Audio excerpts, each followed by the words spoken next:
ये financial planning सबसे ज़्यादा मिसअंडरस्टूड एक्टिविटी है। आप देखो, हमेशा हमें ऐसा लगता है कि पहले तो कुछ पैसे जोड़ लिए जाए, तो अभी तो बैठ के एक दिन आएगा जब हम बैठ के फाइनेंशियल एडवाइज़र के साथ अपनी फाइनेंशियल प्लानिंग करेंगे। और फाइनेंशियल एडवाइज़र कौन है? तो बैंक में जाएंगे, वहाँ के रिलेशनशिप मैनेजर हैं, या जो बंदे हमें हमारे फादर्स से जनरेशन से LIC के पॉलिसीज़ बेचते आए हैं, उनके साथ बैठ के फाइनेंशियल प्लानिंग करेंगे।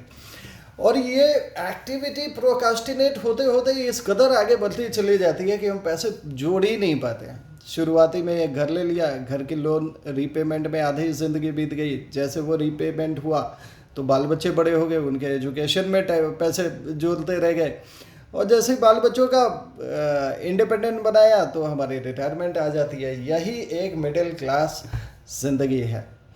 दोस्तों, फिनेंशियल प्लानिंग एक्टिविटी पैसे जोड़ने के बाद नहीं होती। एक्चुअली पैसे जुड़ते ही तब हैं जब आप फिनेंशियल प्लानिंग एक्टिविटी करते हैं।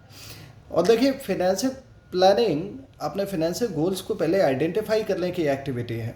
उसको टाइम होरिजन के हिसाब से शॉर्ट टर्म, मिड टर्म और लॉन्ग टर्म में बांटने की एक्टिविटी है। और इसके पहले रिस्क कवर, आपने चाहे अपने लाइफ का रिस्क कवर हो, चाहे अपने हेल्थ का रिस्क कवर हो, जिस तरीके से गाड़ियों का रिस्क कवर टाइम से कराते हैं ना, उसी तरीके से अगर अर्ली एज में आपने एक टर्म प्लान ले लिया कि 85 साल की उम्र तक, 100 साल की उम्र तक, अगर ईश्वर न करे हमें कुछ हो गया, तो हमारी जो इनकम हम कमा रहे हैं उसकी रिप्लेसमेंट का उपाय क्या है? तो वो एक इंश्योरेंस प्लान होता है। और इसकी कवरेज अगर खाली 60 साल की है तो बुरा मत मानना, आप खाली इंश्योरेंस कंपनी को चंदा दे रहे हो। इंडिया में मोर्टेलिटी एज कब की 70 के ऊपर जा चुकी जनाब। तो अगर आपकी रिस्क कवरेज अगर 85 ईयर्स तक की है तो शायद मीनिंगफुल है।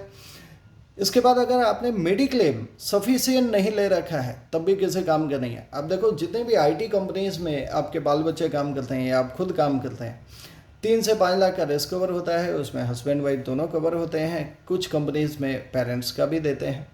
मगर 3 से 5 लाख रुपए आज की ज़िंदगी में, वर्तमान मौजूदा हालात में कुछ भी नहीं होते। ये तो खाली मेडिकल टेस्ट के भी खर्चे नहीं निकलते इसमें। और आपको पता है कि अगर मेरी 5 लाख रुपए की भी सम एश्योर्ड अपनी कंपनी से है तो 5 लाख रुपए का डिडक्टिबल डाल के मैं एक टॉपअप सम एश्योर्ड 50 लाख का ले सकता हूँ। और अगर मेरी उम्र 50s में है तब भी मुझे मंथली प्रीमियम 2000 से ज़्यादा नहीं लगता।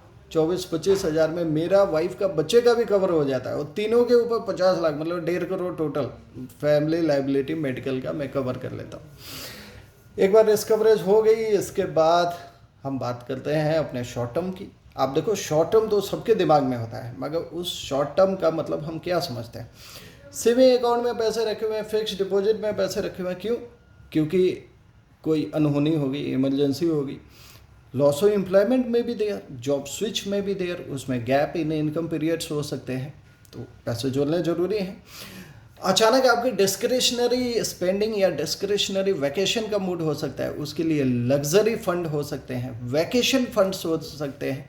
अब ये short term luxury fund, vacation fund के इंस्ट्रूमेंट्स भी अलग अलग हैं, and that depends upon what is the risk appetite you are having. Mutual fund is an industry where you are getting solution of almost all the problems. देखो, liquid funds होते हैं जो आप वैकेशन फंड के लिए use कर सकते हैं या इमरजेंसी फंड के लिए यूज़ कर सकते हैं।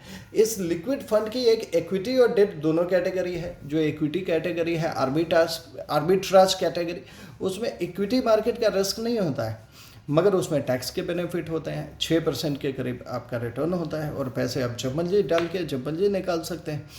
इवन शॉर्ट टर्म में STCG लगता है जो कि 15% है। अगर आप 30% टैक्स ब्रैकेट में हैं तो 15% का वहाँ भी फ़ायदा हो जाता है। और अगर साल भर के बाद पैसे निकालने की ज़रूरत पड़े तो लॉन्ग टर्म कैपिटल गेन मिल जाता है, वहाँ भी इसकी छूट मिल जाती है।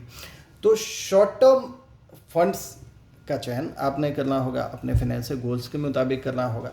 फिर आ जाते हैं मिड टर्म गोल्स में। मिड टर्म में जिनके बाल बच्चे थोड़े बड़े हो गए हैं, मान लीजिए 12th पास कर गए या 10th पास कर गए, तो बहुत जल्दी उनको अपनी इंजीनियरिंग, मेडिकल इनमें दाखिला कराना होगा या 5 सालों की कोर्स करनी होगी।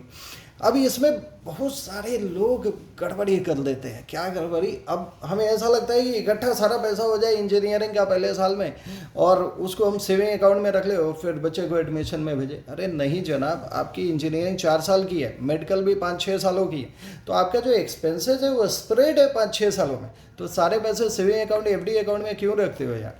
अगर साल भर का जो पहले साल का फ़ी है वो रख लो आप लिक्विड फंड में, जो 2 साल का फ़ी है आप उसको बैलेंस या कंजर्वेटिव हाइब्रिड फंड में रख सकते हो, जो तीसरे साल और चौथे का फ़ी है उसको आप अग्रेसिव हाइब्रिड या इवन इक्विटी का सहारा ले सकते हो। तो आपका पैसा टैक्स से बचा रहे, आपका पैसा ग्रो होता रहे, वैल्यू प्रिजर्व होती रहे, यही तो मकसद है। और फाइनली आ जाते हैं आपके लॉन्ग टर्म फाइनेंशियल गोल्स की। लॉन्ग टर्म फाइनेंशियल गोल्स, अगर आपकी उम्र कम है, बच्चे छोटे हैं, तो चाइल्ड एजुकेशन हो सकता है। आपका long term financial goal retirement हो सकता है। वैसे रिटायरमेंट पता है एक फाइनेंशियल फ्रीडम को कहते हैं, एक ऐसा वक्त जहाँ से आप पैसों के लिए काम ना करें। अगर 50 साल की उम्र में आपने कोई पेंशन प्लानिंग कर ली जहाँ से एक मंथली आपके खर्चे का पैसा आ रहा है, इसका मतलब you can take a retirement और you can start doing something what you love. You can get rid of the job if that sucks you. Same thing I did, by the way. So financial planning is a very critical activity, ladies and gentlemen, and for that you need to choose your financial advisor wisely. अब देखिए, एक bank में बैठा हुआ बंदा तो अपने targets के ऊपर जाहिर सी बात है थोड़ा बाइस्ड होगा ना, और एक बंदा जो इंश्योरेंस पॉलिसी सालों में बेचता है, obviously he will want to trap you into the instruments what he is selling. Choose your financial advisor basis his knowledge, his skills and his character. और दूसरे बंदों का फीडबैक ले सकते हैं आप, उनकी डिग्री चेक कर सकते हो, उनका एक्सपीरियंस चेक कर सकते हैं, उनका underlying motive to sell you check कर सकते हो, और इसके बाद you can live your life very happily. तो हेल्थ का ख्याल रखना और वेल्थ का ख्याल रखना, दोनों का बैलेंस है, ज़िंदगी बड़ी अच्छी गुजरेगी दोस्तों। ऐसे ही वीडियोस के लिए बने रहे, मिलते रहेंगे। आपका दोस्त डॉक्टर कुमार गौरव। बाय।